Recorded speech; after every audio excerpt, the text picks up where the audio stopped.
Hey YouTube fam, it's your girl Leah, back again with another video. In today's video, as you can see from the title, it's just a video I'm going to title, what is influencing, what type of content creator I am, and are people getting tired with the modern day influencing? That's what we're going to dive into today's video. Today's video is going to be more of a chit chat video. I've gotten a lot of new subscribers over the last few months, which welcome. Thank you so much for joining. But with gaining them, people have joined at different points and different videos have compelled them to join. They don't really know what you're getting from this channel. In today's video, you're going to really get a grasp of what you're going to get from me as a content creator. So first, let's dive deep into what an influencer is. We're not going to dive too deep because it's pretty simple. People know what influencing is. Influencing is pretty much driving the everyday consumer to buy something that maybe was on their mind before and now they have validation to go purchase that item, or maybe they weren't even thinking about it, but now they want to. It's not as simple as, the old days of commercials. Hey, everybody, this is Welch's grape juice, America's favorite grape juice. Now it doesn't feel as commercialized as it always has been. Commercials have been around since the turn of the century. We've always had commercials. Nobody really complained about commercials. We might have got up, gone to the bathroom, taken a little break in between our shows when a commercial came on, but we never really batted an eye. Commercials have always been a part of life, but now we see commercials on our timelines. We see our favorite content creator advertising a product, a lotion, a soap, a dish detergent, a grape juice, a beverage, products, food, and all that. And now people are looking at it a little differently. They're like, oh, I'm getting so tired of this. Even one of my favorite content creators, Tabitha Brown, I'm not vegan, but everything she does is amazing to me. She's a huge vegan Black content creator, and somebody put something on her post where she has a deal with Whole Foods now. So she's been posting a lot of, adverts and sponsored posts from Whole Foods and other vegan sellers. And somebody said, no shade,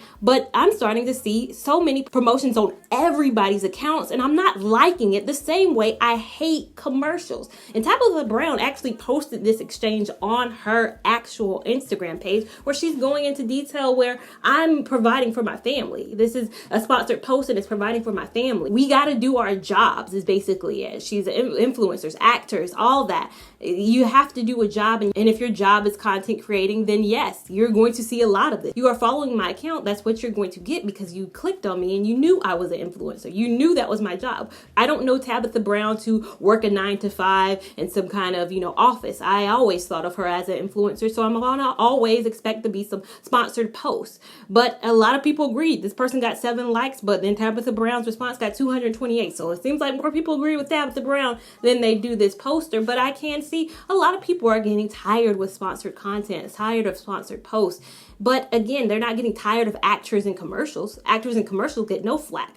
Nobody's pinging and responding to the IG accounts of these actors who are in these Dawn commercials and saying, oh my God, I'm getting tired of seeing your face. She's paying her bills. This actress is paying her bills. But I think the issue is coming in that people subscribe to Tabitha Brown because they love her. And now they feel like, well, I'm getting sold some things. Again, you subscribe to her because you love her, and now other brands are starting to love her, so she's actually being able to pay her bills. Hey, Whole Foods is seeing value in Tabitha Brown and paying her to do these things. Congrats to Tabitha Brown. I'm so glad she finally made it. I'm so glad she's getting a check because she was doing all this stuff on TikTok for free. Now she's actually getting paid to do it, and it's so wonderful for her and her children and her husband that, her life can be subsidized this way. So again, advertisements and sponsored posts are going to come from influencers every day. But for me, I've hated the term influencer as to be described by me.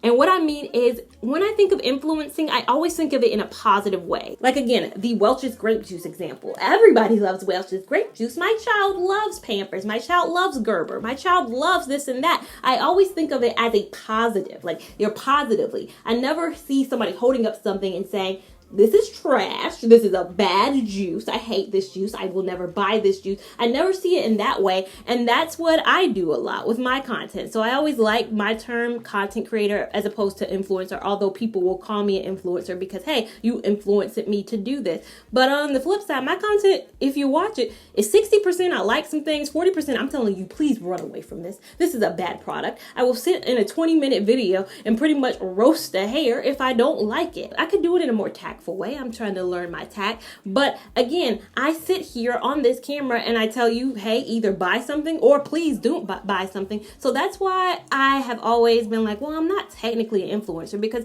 again, a lot of the times when I think of influencer, I think of somebody like the Maddie James, an amazing content creator. If you follow her on Instagram, she gets 6-figure deals. I mean, her influencing content is from Gerber to Pampers to the Container Store. We're talking about 6-figure deals. And when I see her, I always see the positive. I always see her loving things. I always see her what she likes. I never really see, oh, I hate this, and going on a video rant about how much she hates this one thing. Now, again, I haven't seen every single thing she's ever produced, so I'm sure she has a hates, list. But again, it's always positive, and it's always things I love, and it's always the art of storytelling with her. Whereas I know on my side, it's not as always positive and hunky-dory, and I love all these types of things. It's always, sometimes it's like, please never buy this product again. Sometimes it is like, I like things. But I guess you can look at it too as I'm influencing you not to buy something, although I may say do not buy something, and I'll have tens of people who have run out and buy it. For example, the Zuri Congo curl video, but some people still watch that video and bought the product. So in fact, I didn't influence you not to buy it. You still bought it anyways, but then I get those people coming back saying, hey, I should have listened to you.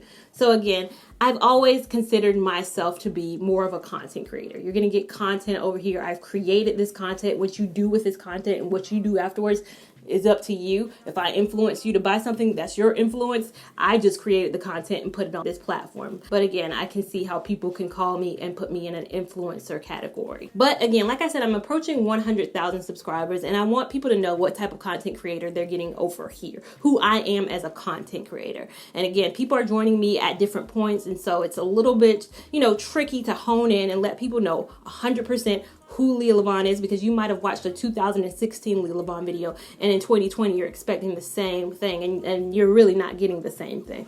And I need to be clear on that. Now, I got a recent comment on my video, and this, I want to be very clear that this is not a negative comment. This is not somebody I saw as being a negative comment. I saw this as 100% constructive criticism. This is a commenter, somebody who has been subscribed to my channel probably since the early days, somebody who was really genuinely looking out for me and the level of my content. So before I read this comment and the comment that I get, I need to put the framework on this. Is I see this as 100% a positive comment and somebody who is really thinking about Lia Lavon and the future of my channel. So let me first preface this, long story short, as the direction of my channel that I've decided to take. If you know my channel, I have decided that for my channel, my platform is particularly about crochet hair, that I've decided that I'm going to only showcase Black owned, Black supported, or in a Black beauty supply store brands on this platform. That is it. Going forward, that is all you're going to see on my channel. We're talking about crochet hair as an industry, that is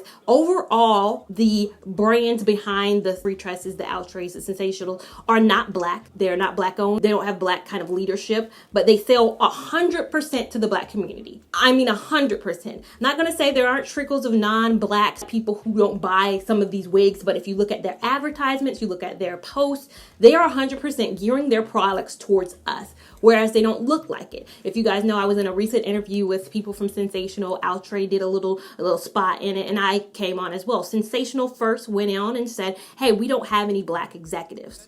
We are a brand that has things like butter lace and things geared to the Black side, but we don't have Black executives.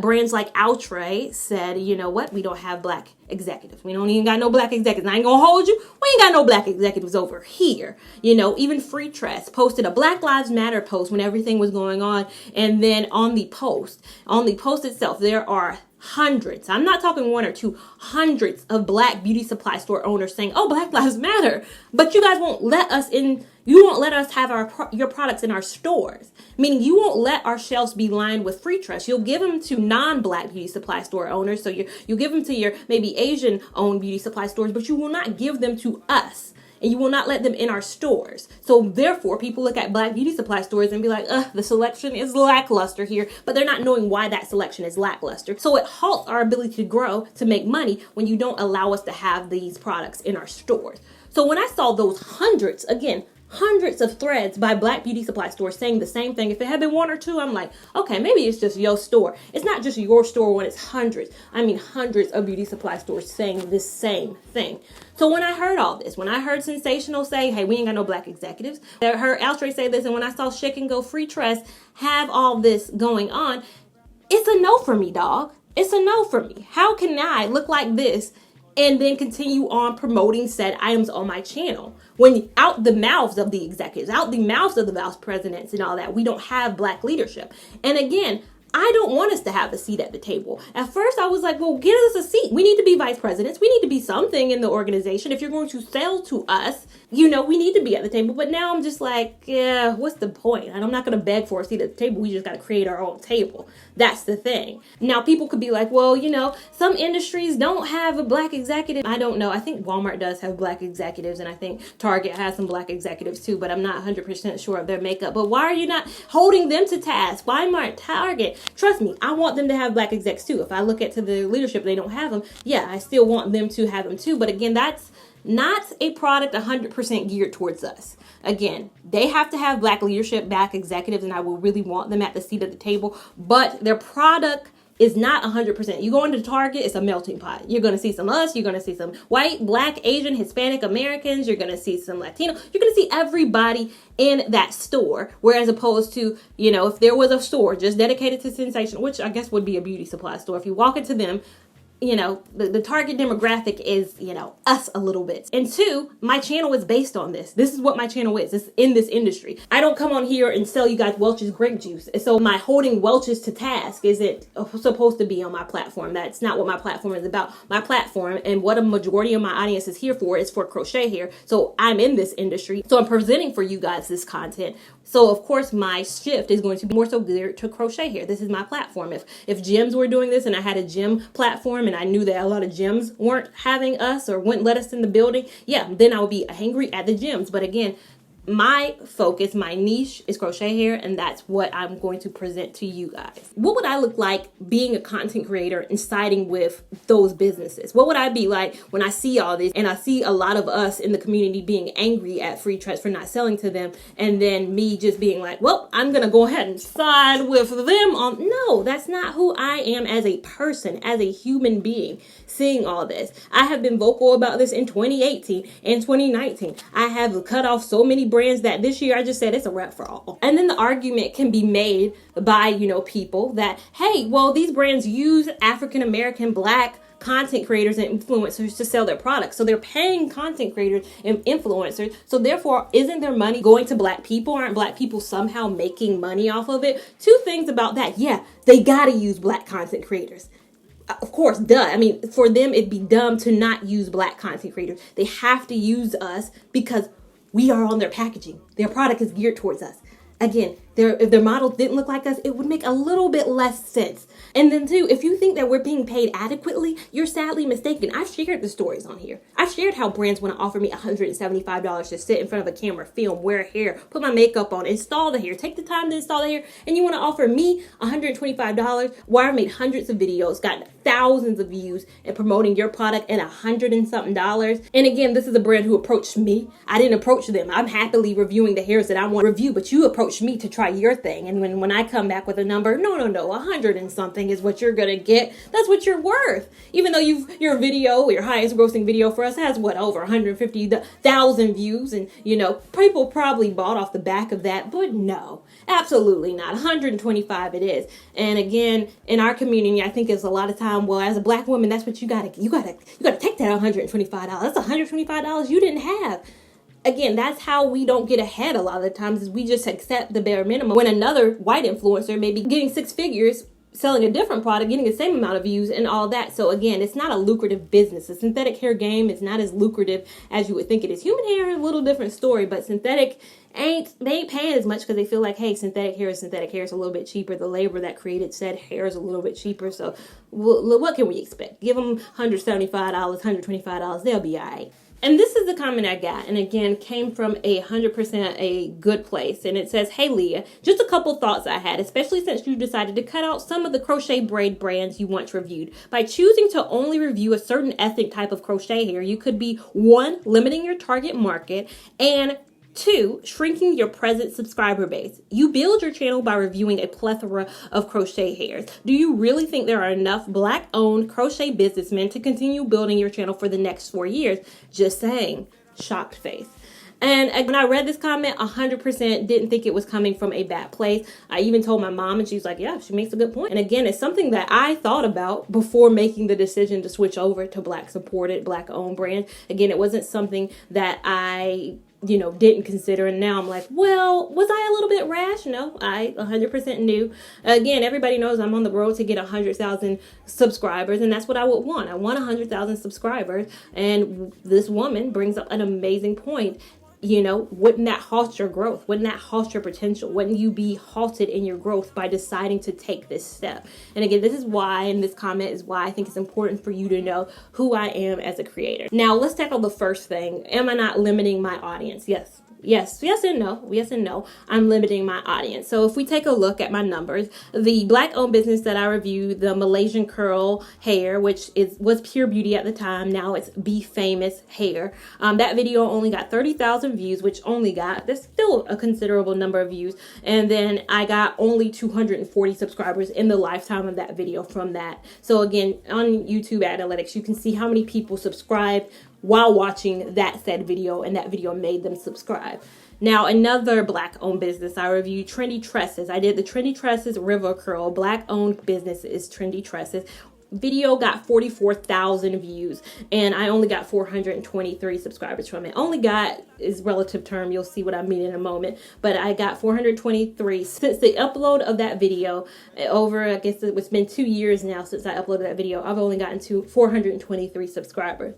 Now, on the flip side, comparably to my Free Tress Beach Curl video, I got 203,000 views from that video, and I have 1,900 lifetime subs. So close to about 2,000 subscribers just from the Free Tress Beach Curl video alone. Got 2,000 subscribers. That's more than if you calculate the 423 from my Trendy Tresses and the Malaysian curl videos combined. Way more. So yes, my subscriber base grows more when I do try a more commercial brand. Now, having said that, I don't care. I know. A lot of people are going to be like, a creator not caring about the numbers. I really don't care. I'm ecstatic that 2,000 people almost joined me from that Free Tress Beach Curl, but my heart is more filled that people actually watch and join off of a Black-owned business. Again, you just rock with me here. As a creator, you probably are like, no, creators want more subscribers. So they would do nothing at all to limit the number of subscribers they get. I'm a little different. I'm not your mama's content creator. I'm letting you know, I'm not your mama's content creator in the sense that numbers are good. But again, I can't in good faith review these hairs for this brand. Again, Free Tress Beach Curl hair, Free Tress didn't pay me for that, as well as Trendy Tresses didn't pay me for their reviews either. Neither of these companies paid me, one being a Black-owned business, one not being a Black-owned business, but I reviewed both hair. Pure Beauty Supply, which is now Be Famous, again, both still Black-owned, just changed the name and kind of changed the structure of the company. I hope the owner does not get mad at me, but they sent me a screenshot after I posted my video for it, and the screenshot shows that they went up 49% of sales after I posted my video, and they had 2,301 referrals from my video. And the owner was so excited when she got that, when she saw that. I've kept that screenshot for almost 2 years that it's been since I reviewed that product. And it just meant a lot to me that, hey, I helped this Black-owned business grow 49%. Now, again, no other brand has, shown me their numbers and analytics. I don't expect them to either. They're big corporations. You can't specifically show who went to a store and bought something because of my channel, right? The thing about my channel is I try a lot of pack hair. People go into their beauty supply stores. They're not at the counter saying, why are you buying this hair? Lia Lavon, let me put that in. There's no punching in numbers, but with her business being solely online, you can see directly what brought somebody over to it. So again, so excited for the growth of that. And I was so excited that, hey, I helped the business grow and it being a Black-owned business, the owner looking like me, the employees looking like me. It felt so good. And I know right now it may seem like I'm still making these companies money because one, my videos are still up. I still want to help people.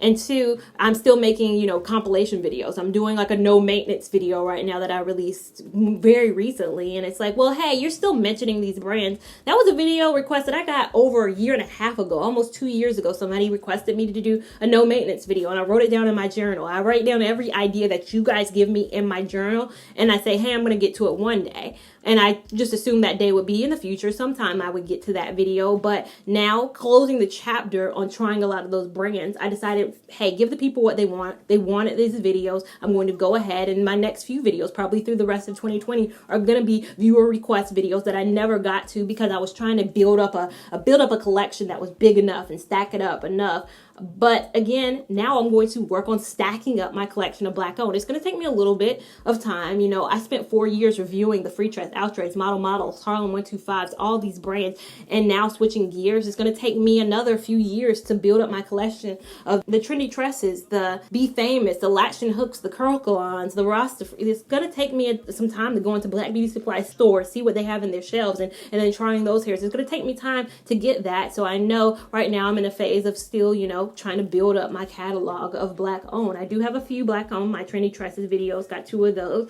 but it's going to take me a little bit of time, of course, to build what I've built over the last 4 years. Am I limiting again my target audience? Point 1, yes, I am. I do YouTube based mainly as a hobby. I do have a full-time job, but I do YouTube as a hobby, something I do for fun. I love doing this. I love trying things and seeing how they're going to work.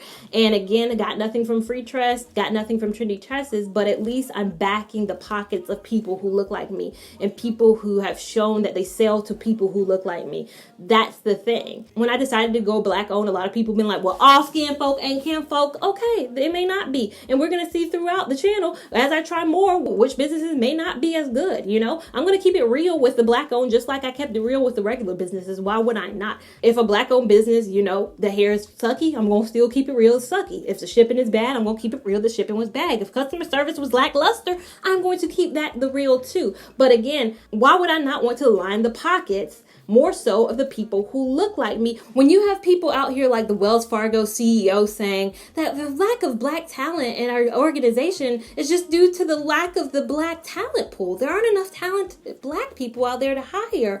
When people out here who are CEOs of companies are saying this about our community, I'm going to line the pockets of people who look like me to give them opportunities to put their students in schools where these CEOs are sitting in. So the kids of the CEOs could be like, well, Dad, you said that. I have Marcus and Melissa, both excellent Black students in my class. Dad, that doesn't sound right. So that next generation could come up not believing what this current, you know, CEO generation thinks. Like, I want that to happen. And the only way that can happen is if, again, us, people who look like us, are in the position of power to build generational wealth, are in the position of power to have 6 figures and make 6 figures. Again, they came up with a business idea and they want to sell to our community. So what am I going to do? I'm going to promote within our community. I'm sure I've made Free Tress thousands of dollars. I'm not going to say millions of dollars because crochet hair ain't that expensive, but I've made this company thousands of dollars.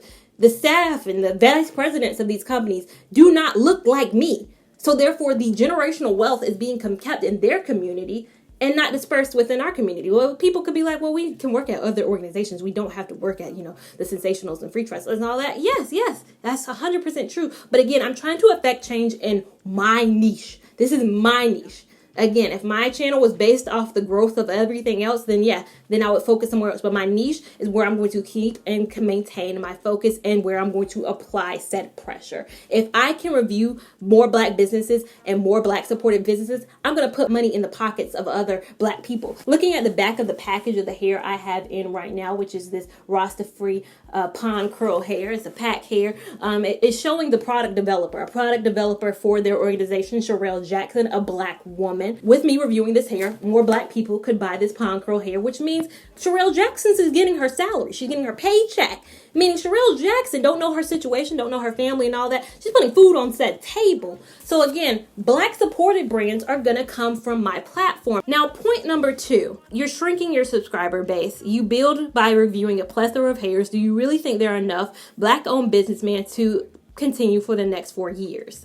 Right now, it doesn't feel like I'm shrinking my subscriber base. Of course, it feels like I'm still growing at the same growth rate that I always have. And I probably will continue to grow because people are always going to find my old videos, always going to watch. Even right now, as I'm recording this video, I got a comment 26 minutes ago. Let's see. I'm screenshotting it right now. It says, hey, Leah, you didn't mention the Afri Waterfall pre-stretch as one of your low maintenance hair. Now, this person, of course, probably doesn't know. I made a video 9 months ago talking about how main concept will not come out my mouth anymore. I will not promote this brand. So she's confused as to why, because she didn't catch that video. People don't catch certain videos, so they don't know what journey I am on. People probably 6 months from now will probably still be like, well, why she doesn't review free dress anymore? They won't have watched this video. This video will get nowhere in the ballpark of the range of the views my free dress beach curl video has gotten. So there are going to be people who only watch that video and never know what journey I'm on. They're always going to be like, well, why she always try these obscure hairs that I've never heard of? And why she not trying the big brands anymore?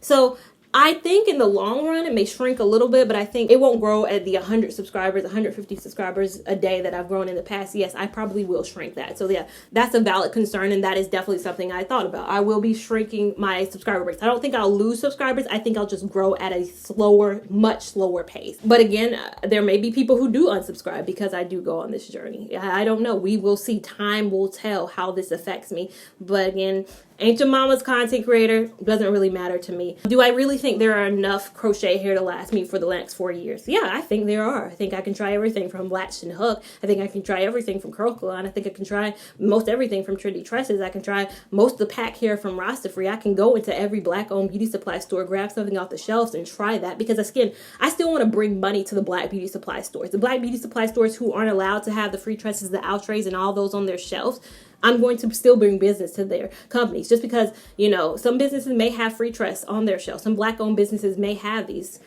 you know, great for you, but a majority have said that they don't. So I'm going to review what they have, because there are people who still watch me for crochet hair, people who still go into black-owned beauty supply stores, and they're still going to need options. And so I'm going to present said options, because I want to put money in the black-owned beauty supply store owners' pockets. So I do think there is enough with the parameters that I've set to last me 4 years, even if there are not. In 4 years, I'll be approaching 35. Hopefully I got a few kids, you know, under my belt. Maybe not. Maybe I'm working towards those kids' situations. Whatever the case may be, I don't know where my life will be in 4 years. YouTube is a great escape, but maybe I won't be doing YouTube in 4 years. And unfortunately, it seems kind of sad, but that might be the case. And I won't feel bad about it, because it'll be like, well, my job here is done. I spent 4 years reviewing black-owned, and I've given them my support for the last 4 years. And then I have people who still comment on videos or still DM me, who've seen my videos where I've talked about me switching parameters and switching gears on my channel, being like, I hate to say this, but Lia, free tress beach curl is my favorite hair, and I'm not going to stop purchasing it. And they feel bad. They feel like they have to tell me. I don't know why people still come to me and tell me this information. It's like they feel like, I don't want to let you down, but if you see pictures on my timeline, because I do follow a lot of my subscribers on Instagram, if you see pictures on my timeline, I do have that free tress beach curl, and I'm so sorry, but I'm still going to buy that hair. Look, y'all don't have to apologize to me. I want this to be very clear. I know people are going to watch this video all the way through and go to the beauty supply store and still buy every single hair in the past that I reviewed. You don't have a channel. I have a channel. I have a channel where I wear hair for 8 and 9 weeks, never try the hair probably again, and then I go on to try the next hair. I have a channel that's more experimentatory. Like, I try different things. I bring different things. I'm exploring options. I'm testing things. I'm seeing how it works. I'm seeing how it feels, how it's going to last.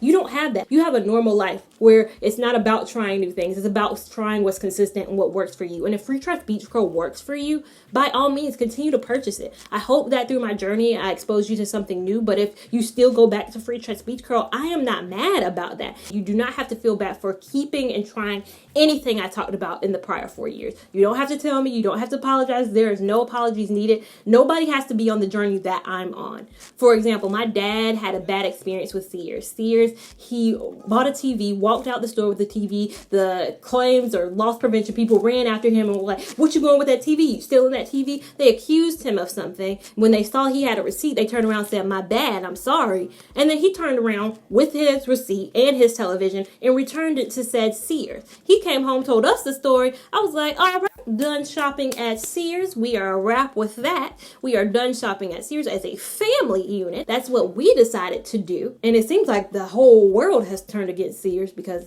they're not doing so well in sales as I currently know. But again, if he told that same story to his co-workers, to buddies, to friends, if he tells that story, they're not obligated to boycott Sears in the same way. That was his experience. That's what happened to him. If they love their Craftsman tools from Sears, they're going to continue to go get their Craftsman tools from Sears. I'm not foolish enough to believe that everybody's on the same path, everybody's on the same journey as I am on. Me not trying something doesn't have to be everybody's mission, and I'm okay with that. Same thing goes for creators. I've had creators DM me saying, I love how vocal you are. I love how you are being this way, but I can't. Good for you. I cannot do that because you can do that. A lot of people have, said, hey, you're hiring subscribers. I'm still in a phase where I have to grow, and I can't just grow 10 subscribers a day by switching gears. I still have to promote what's popular. 100% understand that. I 100% understand that my level of where I am at subscribers does give me a little flexibility to be able to promote and have a good enough subscriber base. To have 30,000 subscribers watch my Pure Beauty Malaysian curl video review and support a Black owned business, in the same way that if you don't have the number of subscribers and have a little bit less of a subscriber base, you won't be able to promote the same things and get the same word out. 100% understand that. And creators who are full-time content creators saying, I see what you're doing, girl. I 100% respect the message, but I have to put food on the table. I have to review these things and put food on the table. They are paying me, and I have to do these sponsored content from these brands because, hey, they are paying me at least. They are supporting a Black creator in the way that they're paying me to market their materials, but I still have to put food on the table. So it's a weird dynamic. And again, as a content creator, I understand that 100%.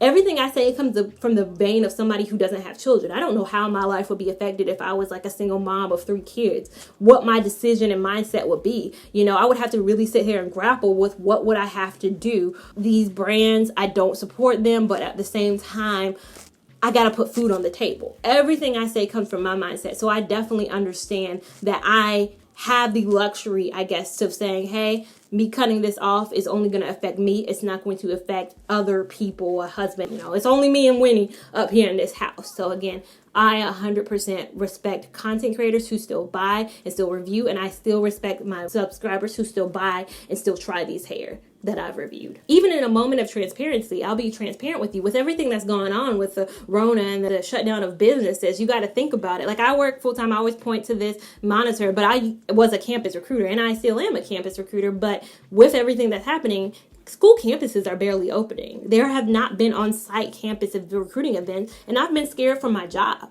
Honestly, I've been really scared for my 9-to-5 job and what this pandemic means for my 9-to-5 job. And if I did lose my job, what that would mean for me having YouTube. At least I would have a little bit of a cushion to fall back on with my YouTube, but not a big enough cushion because I don't do sponsored videos like that. I don't get paid from these advertisers. I get a Google AdSense, but Google AdSense is not going to pay my rent, my car note, my phone bills, my car insurance, Winnie's food, vet care. It's not going to pay for all this. So what if I do? These last few months, I have been scared. Businesses have laid off that I didn't even expect to. Like, I've been like, what, I'm probably safe. And then I noticed, Disney just laid off about 20,000 employees. I saw Allstate laid off 3,000 employees. And I'm like, Allstate? People always gonna need car insurance. The Rona shouldn't affect car insurance and house insurance and life. They shouldn't affect the insurance business. But conversely, Allstate has been giving refunds to their, customers who, haven't had accidents in a while. They are lowering premiums because people aren't driving as much for travel, for work, and all of that.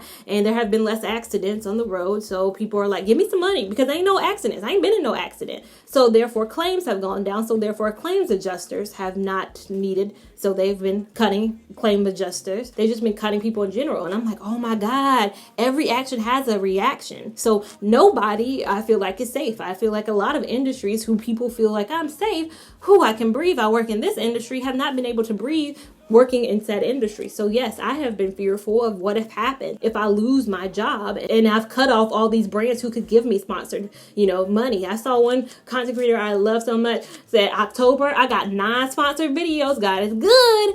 And I'm like, 9 sponsored videos? I ain't even had 9 sponsored videos my whole channel life. And, you got 9 sponsored videos. I'm doing the math in my head, carrying the 1. I'm like, okay, that's a good chunk of change. I'm alleviated. Like, I could be making money. But if I do get laid off, I've been thinking, well, all those Asteria hair, all those hair VV emails I got, even with this new headband wig craze that's been going on because of the lace shortage, I've been seeing so many headband wig videos go up, and I'm like, dang, that's a bag right there. But it's like, I just can't. I can't. I'm more so the type where if y'all don't get y'all a synthetic half wig and throw a headband on, because synthetic half wig me was all I wore back in 2012, 2013, and 2014 before starting this channel and before going into sew-ins.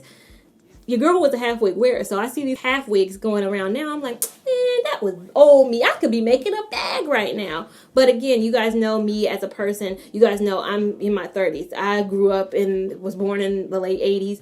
I grew up in the 90s where internet wasn't a thing. You know, I grew up when I saw MySpace come, I saw MySpace go. Don't know where YouTube is going. I have a younger sister who's 14. All she's known is YouTube. But me growing up and seeing dynamics change, seeing cell phones rise, seeing email rise, seeing Amazon become a thing, not just selling books, and, you know, seeing things go through, it's so hard for me to put all my eggs in a YouTube basket when I don't know if YouTube is going to become MySpace and go away in a while. So that's why I will never be a full-time YouTuber. I will never be. You guys, unless something happens where I'm laid off and I have to be a temporary full-time YouTuber, there's going to be no me choosing to cut it off and just be a full-time YouTuber. I'm saying that right now, it will never happen. But again, this could go away and I could be laid off, and then I'm looking like, well, what can I do? What I'm going to do is I'm going to start applying. In the short run, yeah, maybe for a few weeks I have to live off my Google AdSense, but I'm going to be looking for a job. Trust and believe. And even in today's bad job market as it is, your girl going to be looking and searching for another job. So don't ever think that, hey, well, she's saying all this, but what happens when you get laid off? What happens when you're nailed against the wall? I still won't do it. You know, right now, still, YouTube is my happy place, and I still feel happy doing YouTube. I've been watching YouTube since 2008. In 2009, I solely watched YouTube because I didn't pay for cable that year in college. I remember that year having to watch everything on a computer, just being enthralled with YouTube. 2009 was my year for watching YouTube, and I loved it. And it was just fun. It was fun to watch people. It was fun to escape. I didn't feel like I was being sold anything. And quite frankly, if I was being sold anything, I couldn't buy it anyway. I was a broke college student, so it wasn't addy. It didn't feel like I was getting 100 Savage X Fenty posts like nowadays. And it feels like those creators who I used to watch now, who do those Savage X Fenty reviews all the time, don't love YouTube as much because they feel like it's a job. They feel like they have to come on and present sponsored content, and they don't have fun with it. And right now I can say 2020 Lia still has fun with it. I have fun reviewing these hairs. I have fun making the decision to review what I want to review and not review what I don't want to review. I still have fun not having obligations. I have timelines at work. I don't have deadlines here. I'm not beholden to anybody with deadlines. I don't like that. So I like being free to buy my own things and review what I want to review and have fun with it. And I feel like if I switch over into a different realm, I won't have fun with it. So reviewing these Black owned businesses, going forward in the way that I'm going forward, it's going to be in the same format that I always did, but it's always going to be fun for me. And when it doesn't become fun for me is when I'm sharing a free trust hair, when they have continuously knocked down and not allowed our people in their spaces. It's not fun for me when I have to do that. And so that's why. So that's why I 100% respect that comment. I 100% understand where that comment is from. It's coming from a place of concern for my growth as a YouTuber and how I'm going to grow my channel. How are you going to be this YouTuber that you want to be, Lia, while at the same time cutting off what you're cutting off? And again, I know I might not ever get to, 200,000 with the decision that I've made, but I feel good about this decision and I feel good about the content I'm producing. And I'm being the content creator I want to be on this platform. So for you guys who decide to rock with me, thank you so much. The people who are like, this is a crazy decision. I know so many people are probably agreeing with this comment like, girl, this ain't the move. This ain't the move. But just understand, me as a content creator, I'm not your mama's content creator. I think we're so used to the YouTube of now where everything's a sale, everything's a growth, everything's a this, that, and the third, that we're forgetting about the YouTube that I used to watch. The YouTube that 18, 19-year-old me watched, who loved it because it was like, this person is genuinely meaning this. Jackie Aina is truly, at the time she was in the army, seeing her in her army fatigues, putting on makeup that army people could wear. Like, I just love that. And so that's what I want to do. I want to present what I loved, why I joined YouTube. Again, that is today's video. I hope you enjoyed it. It's a long video, so a lot of rambling, but again, I really hope that it helped a lot of you guys get on the same page with me. So if you enjoyed this video and you do want to stick around with me, make sure you smash that subscribe button. It helps. If you want to be notified when I upload videos, make sure you keep that notification bell on as well so you can be notified as soon as I upload a new video. Make sure that you're following me on Instagram at Lia Lavon 89 so you can keep up with my shenanigans in real time, and I will see you in my next video. Thank you so much for watching. Bye. This will not be private show. You don't know.